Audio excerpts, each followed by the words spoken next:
visittemples.com அப்படிங்கிற ஒரு website வலைதளம் வந்து கோவில்களை பற்றி எல்லா விவரங்களையும் சொல்லும்.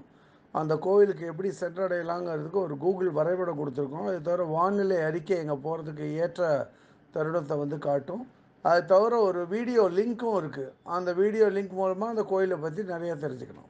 இன்றைக்கி visittemples.com மூலமாக கும்பகோணம் பக்கத்தில் இருக்கிற திருப்புரம்பியம் அப்படிங்கிற இடத்துல இருக்கிற அருள்மிகு சாட்சிநாதேஸ்வரர் கோயிலை பற்றி தெரிஞ்சுக்க போகிறோம். இது ஒரு குரு ஸ்தலமாகும். திருப்புரம்பியம் சாட்சிநாதேஸ்வரர் கோயிலோட கோபுரம் கிழக்கு நோக்கிய கோபுரம். இந்த ராஜகோபுரம் 5 அடுக்கு கொண்டது. ராஜகோபுரத்துக்கு முன்னாடியே ஒரு சின்ன சன்னதி இருக்குது. அது தென்முக பரமனோட சன்னதி, அதாவது தட்சிணாமூர்த்தி எனும் குரு பகவானோட சன்னதி. இவரை நமஸ்காரம் பண்ணிட்டு தான் கோயிலுக்குள்ளே போகிறது வழக்கம். வழக்கமாக எல்லா கோயில்லையும் இருக்கிற மாதிரி இந்த கோயில்லையும் ஒரு துவஜஸ்தம்பம், பலிபீடம், ஒரு 4 கால் மண்டபத்தில் நந்தி வாகனம் மூலஸ்தானத்தை நோக்கி இருக்குது. இந்த கோயிலோட மற்றொரு சிறப்பு என்னென்னா, இங்கே அமைஞ்சிருக்கிற பிரளய கால விநாயகர் சன்னதி. பிரளய கால விநாயகர் ரொம்பவும் சிறப்பானவர். இவர் வந்து கிளிஞ்சல் மற்றும் கடல் நுரையால் ஆனவர். இவருக்கு என்ன விசேஷம் அப்படின்னா, விநாயகர் சதுர்த்தி அன்னைக்கு இவர் மேலே எவ்வளோ தேனை நம்ம குத்தினாலும் எல்லா தேனையும் உள்வாங்கிப்பார். ஒரு சொட்டு தேன் வெளியில் வீணாகாது. இங்கே வந்து ஒவ்வொரு நுழைவாயிலையும் துவாரபாலகர்கள் காணப்படுறா. ஒரு சில துவாரபாலகர்கள் வண்ணமயமாக இருக்கா, ஒரு சில துவாரபாலகர்கள் கருப்பு வர்ணத்தில் இருக்கா. இங்கே கர்ப்பகிரகத்தில் மூலவரான சாட்சிநாத சுவாமி கிழக்கு நோக்கி சிவலிங்க வடிவமாக காணப்படுறார். அவர் பக்கத்திலேயே பிரதோஷ நாயனாரும் சொக்கநாதரும் இருக்கார். அடுத்தது அம்பாள் சன்னதி. அம்பாள் சன்னதி தெற்கு நோக்கி அமைஞ்சிருக்கு. அம்பாள் சன்னதியில் அம்பாள் நின்ற கோலத்தில் காணப்படுறா. இந்த சன்னதியை முதலாம் ராஜராஜன் கட்டினதாக நம்புறா.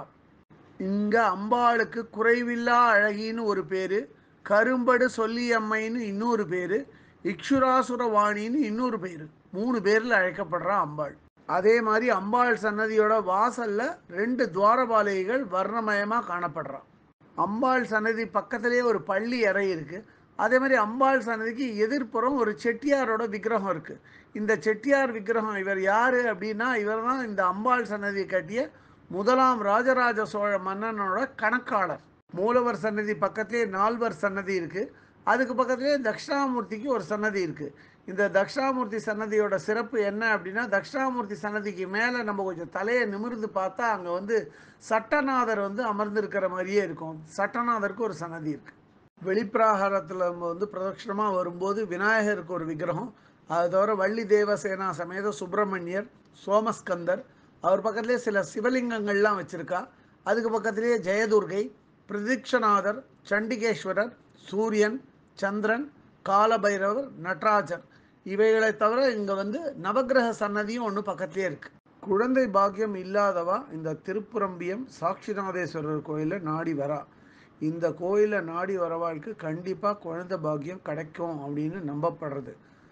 துரோணரே வந்து இந்த கோயிலில் வந்து சிவபிரானை நமஸ்காரம் பண்ண அப்புறம்தான் அவருக்கு வந்து அஸ்வத்தாமன் பிறந்ததாக நம்பப்படுறது. லலிதா சகஸ்ரநாமம் தெரியாதவா இருக்கவே மாட்டா. அப்படியாப்பட்ட லலிதா சகஸ்ரநாமத்தில் புகழ்ந்து பாடப்பட்ட குஹாம்பிகைக்கு இந்த கோயிலில் ஒரு சன்னதி இருக்குது. அது ரொம்ப சிறப்பு வாய்ந்தது. இந்த கோயிலோட ஸ்தல விருட்சம் புன்னை மரமாகும். இந்த கோயிலோட புண்ணிய தீர்த்தம் வந்து பிரம்ம தீர்த்தம் அப்படின்னு சொல்லுவாள். இந்த திருப்புரம்பியம் சாட்சிநாதர் கோயிலை பற்றி நம்மளுக்கு எடுத்து சொன்ன சக்தி குருக்களுக்கு நமது நன்றிகள். அவரோட மொபைல் நம்பர் 9025427758. இந்த கோயிலை பற்றிய இதர விவரங்கள் வேணும் அப்படின்னா www.visittemples.com அப்படிங்கிற வெப்சைட்டுக்கு போயிட்டு இந்த கோயிலை பற்றிய எல்லா விவரங்களையும் ஆங்கிலத்தில் வந்து படிக்கலாம். இல்லை பிற பாஷைகளில் வேணும்னா அதிலேயே மொழிபெயர்க்கிற வசதியும் இருக்குது. அப்படியே மொழிபெயர்த்து அவாவா பாஷைக்கு தகுந்த மாதிரி படிச்சுக்கலாம். அது இதுவரை இந்த காணொலியை கண்டும் கேட்டும் மகிழ்ந்த பக்தர்களுக்கு visittemples.com சார்பாக ராகவாச்சாரியின் நன்றிகள்.